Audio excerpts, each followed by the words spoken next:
Bonjour, bienvenue à une nouvelle capsule de Seralex Vision.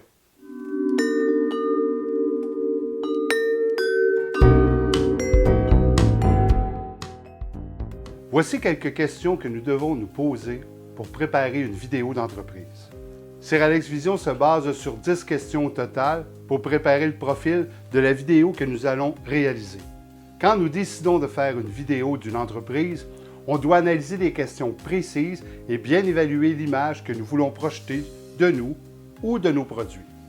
La semaine dernière, j'ai mis en ligne une vidéo qui expliquait 5 questions à traiter. Parmi les commentaires reçus, on me disait de faire des capsules avec moins de questions à la fois. À l'écoute de ma clientèle, j'ai décidé de le refaire et de vous entretenir seulement sur 2 premières questions à se poser. Donc, la première question. Faire une analyse des images ou séquences que l'on veut véhiculer de son entreprise. Qu'est-ce que je veux dire par analyse? En fait, quelles images pourront être attrayantes pour la clientèle cible de mon entreprise? Une image sobre pour des clients plus traditionnels ou une image plus dynamique pour une clientèle plus jeune?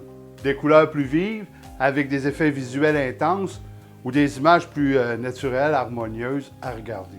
Dois-je mettre en avant-plan la promotion d'un nouveau produit ou d'une gamme de produits?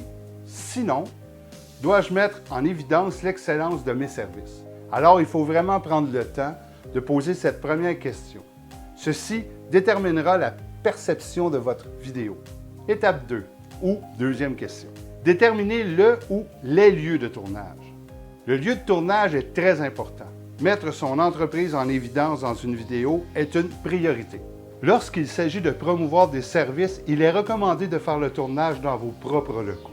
Le résultat visé est de créer une image professionnelle de votre entreprise afin de rassurer le client qui n'a pas l'opportunité de se présenter à vos bureaux.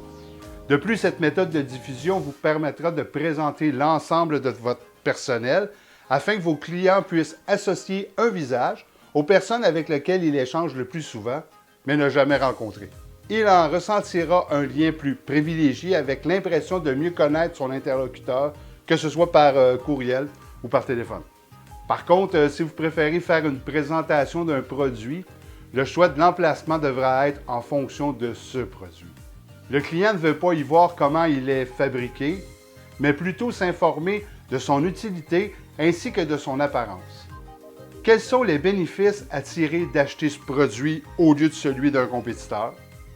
Est-il facilement accessible pour l'ensemble des consommateurs visés? Son format correspond-il à l'emplacement que l'acheteur lui réserve? Sa qualité et la garantie assortie sont-elles fiables? Alors voilà, c'était les 2 questions dont je voulais vous entretenir cette semaine.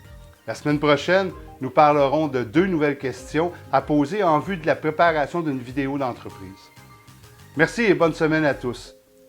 Surtout, n'oubliez pas de vous inscrire à ma chaîne YouTube et si vous avez des questions, n'hésitez pas à m'écrire à serge@seralexvision.com dont l'adresse apparaît dans le bas de l'écran. Au plaisir de vous servir et surtout, n'oubliez pas, vous avez des projets à réaliser, nous avons la solution. Au revoir.